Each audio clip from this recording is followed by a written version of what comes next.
Hi, I'm Darren McGarvey from Hydrodynamics USA, the developers of the iShock. I'd like to thank you for your purchase of ATV's first truly complete front suspension system. Today we're going to go over step-by-step procedures on how to install that system on your bike.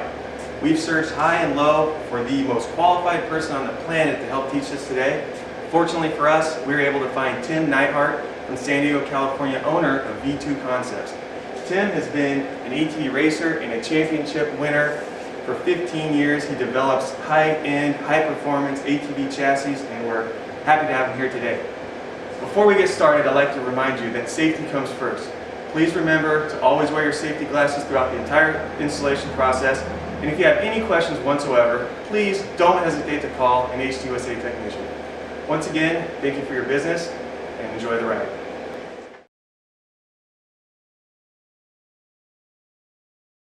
Okay, after removing the front shock, you'll then want to remove the caliper and place it back out of the way so that it won't fall.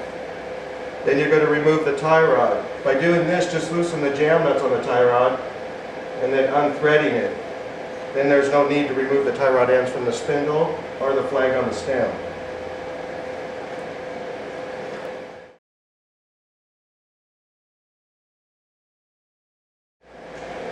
Now we're going to remove the ball joint from the spindle. Remember to put a stand under the lower arm so when the ball joint releases from the spindle it doesn't just drop out. In the kit is supplied a ball joint press tool. You'll notice there's several different lengths to this tool. In this particular application we're going to use the long. Now you want to put the tool into the spindle. You're going to use a 17 millimeter and a 19 millimeter wrench. And notice the different angles of the spindle. The tool will still work, but use caution with it so that it doesn't come out. Now, when removing this, because of the tension, it might have a severe pop, so be careful. Once we remove one of the ball joints, we'll take and turn the tool over and do the same operation for the bottom.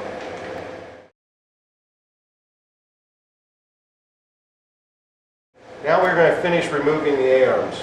All you have to do for this, remove the nut and washer, remove the bolt, remove the arm. Do the same with the lower. And you're now ready to install the new arms.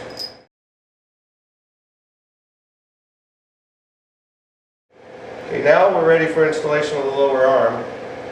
The arms already come pre-assembled. The sleeve will be in the bushings, the ball joint will be mounted in the boss. What you want to do is make sure that you clean the bolts for mounting, and also make sure that the sticker's forward on the arm. This will tell you whether it's a right or left arm. You want to grease the bolts just lightly so that way they won't corrode into the sleeve after you've installed them.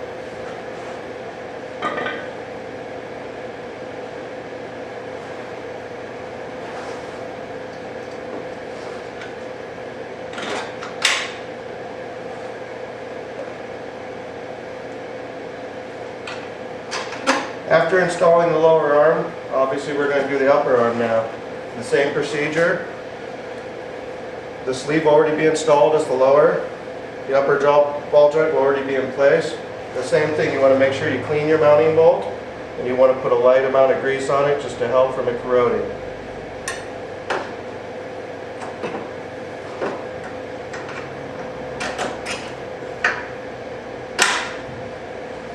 Now you can take and place your washers or nuts on your mounting bolts and tighten appropriately.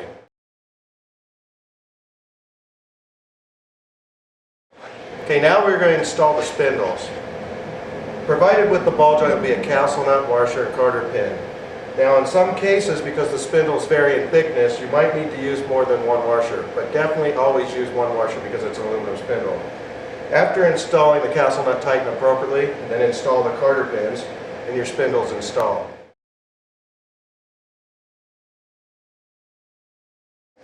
Now we installed the shock. When doing so, make sure you do the same to the bolts, the shock bolts, as you did the mounting bolts for the A-arms. Clean them and put a slight amount of grease on when installing. The next will be to do the caliper. Make sure when installing the caliper that you route the brake line the same as it was from the OEM. And in this case it goes under the upper A-arm. Then install the caliper into place, install the bolts. I would suggest using a blue Loctite on these bolts. Then we'll move on.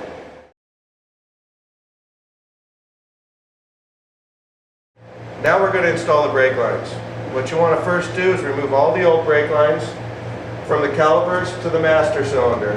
When installing the new brake line, make sure you mount the banjo fitting first and then mount to the T.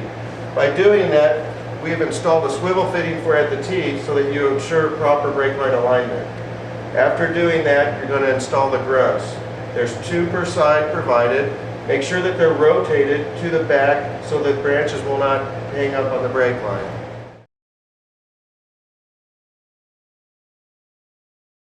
Now we're going to move on to bleeding the brake lines. There's many ways to do this. The easiest and the most inexpensive way to do it is using a clear hose such as this one. Make sure it fits tight over the bleeder fitting.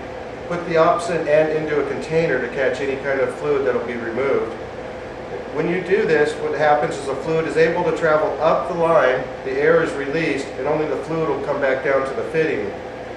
Now when you start, make sure that you have plenty of fluid in your master cylinder, and during this whole operation you want to check it periodically to make sure that you have plenty of fluid in the master cylinder. Now to start with, what you want to do is you'll want to pump the brake lever until you have maybe a little pressure. You might not have pressure, but then you want to come down to the bleeder fitting with the lever held in at all times. Crack the bleeder fitting open, allow fluid and air to be released, tighten the bleeder fitting back up, and then release the lever and do that operation over again. During that whole process, you want to switch from side to side to make sure that you are bleeding the air from both lines.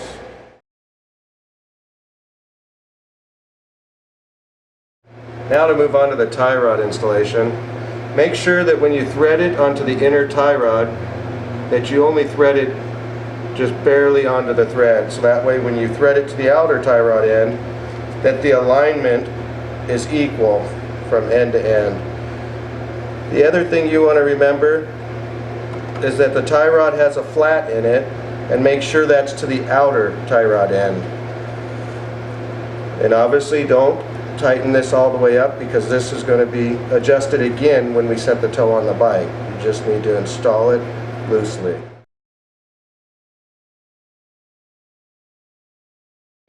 Okay, the next thing we're going to do is the alignment on the front end. The first thing you want to align is you want to set your camber. Now in order to do this, you need some way of reading degrees. I myself use a digital level to read the degrees. They're kind of expensive, not something you really necessarily need. The other option you have is an angle finder, which will read degrees. The only problem with these is you want to make sure that the needle moves freely so that you get the correct degree reading. The other thing you're going to need is some form of a straight edge. This is very important that it is very straight. The other thing that's important is that it reaches from one edge of the rim to the other edge of the rim in order to get a correct reading. Now if the degrees need to be moved, the way you'll make that adjustment is on the upper ball joint. The upper ball joint boss isn't threaded, so all you need to do is make sure both nuts are loose, and then by adjusting one or the other, you can move the tire in and out of the top. Myself, I would suggest for normal trail riding, dune riding, or desert riding, a -2 degrees camber. If you're doing cross country or possibly motocross, anywhere from 3 to 3.5. I wouldn't suggest anything higher than that. Now that we've finished adjusting the camber, what you want to do is make sure that when you tighten the upper ball joint, is that you make sure that the upper ball joint is flat in comparison to the spindle to ensure the proper angle. Then tighten appropriately. Now we're going to move on to setting the toe. Always make sure the bars are pointed straight forward. And then what we're going to do is I normally use a piece of material that has a very, very straight edge on it. And in order to get the tire straight with the rear tires, I use this piece of material, the straight edge, to go up against the rear tire and then make my front tire straight with the rear tire. You do this to both sides of the quad, and then when you're done, you will come back and measuring halfway up on the front tire to the center of the tire, across halfway up to the center of the forward tire, you take a measurement there, and you take a measurement in the rear of the tire. The measurement in the front of the tire, I would recommend running 1/8 to 1/4 inch narrower than the rear of the tire for proper toe adjustment. Once this has been made, you will then tighten the jam nuts on the tie rod, make sure they're secure, and your alignment's complete. Okay, now your bike's all set up and ready to go riding. A couple things you got to know about tuning the suspension. First of all, the shocks will come preset. They're They're both matched equally. You've got a compression knob here, rebound clickers on the bottom, and your preload adjustment for your spring preload is here. Remember always when making adjustments out in the field, adjust one thing at a time and adjust them equally on both sides. If you've got any questions about the fine-tuning elements of your suspension, please don't hesitate to call an HDUSA technician anytime. I want to thank Tim Neidhart for coming here today and showing us exactly how to do this. I hope you learned a lot. I hope you enjoyed the video. Thanks again for your purchase, and I hope you enjoy the ride.